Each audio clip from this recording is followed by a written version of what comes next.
ఇంతకుముందు పెద్దలు సురేష్ రెడ్డి గారు చెప్పినట్టుగా, డాక్టర్ దాసోజు శ్రవణ్ గారు చెప్పినట్టుగా మళ్ళొకసారి మీ ద్వారా తెలంగాణ రాష్ట్రంలో ఉండే అందరూ ఉన్నతాధికారులకు, అన్ని శాఖల అధికారులకు కూడా మేము మళ్ళొకసారి రిక్వెస్ట్ చేస్తున్నాం.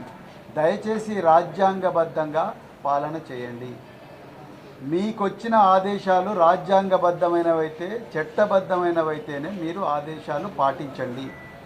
అదేవిధంగా ప్రభుత్వ కార్యక్రమాల గురించి మీరు మాట్లాడేటప్పుడు కార్యక్రమాల గురించి మాట్లాడండి.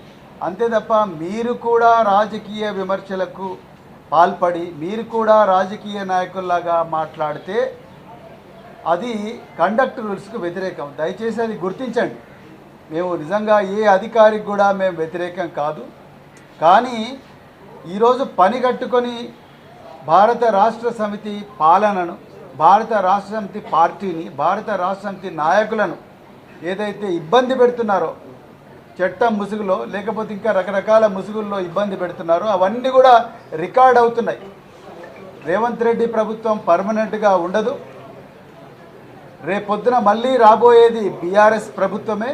బీఆర్ఎస్ ప్రభుత్వం వచ్చినప్పుడు ఈ 5 సంవత్సరాల్లో ఎవరైతే చట్టాన్ని ఉల్లంఘించి ఇప్పుడున్న పాలకులను సంతోషపెట్టడం కోసం ప్రతిపక్షాల గొంతు నొక్కే ప్రయత్నం అక్రమ కేసుల ద్వారా కావచ్చు, లేకపోతే చట్టానికి వ్యతిరేకమైన స్టేట్మెంట్ల ద్వారా కావచ్చు, లేకపోతే క్రమశిక్షణ రూల్స్కు ఉల్లంఘించేవైతే ప్రకటనలు ఇస్తున్నారో, స్పీచ్లు ఇస్తున్నారో వాళ్ళందరూ కూడా రాబోయే రోజుల్లో సమాధానం చెప్పాల్సి ఉంటుంది. అందుకొరకే మళ్ళొక్కసారి మేము రిక్వెస్ట్ చేస్తున్నాం. మీరు ఏ పొజిషన్లో ఉన్నా కూడా రికార్డులు మాట్లాడతాయి. మీరు పదవీ విరమణ చేసిన తర్వాత కూడా మీరు ఈ కాలంలో మాట్లాడినా చేసిన పనులన్నీ కూడా రికార్డ్ అవుతాయి.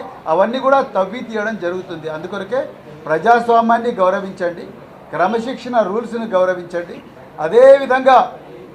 అదేవిధంగా రాజ్యాంగాన్ని గౌరవించండి.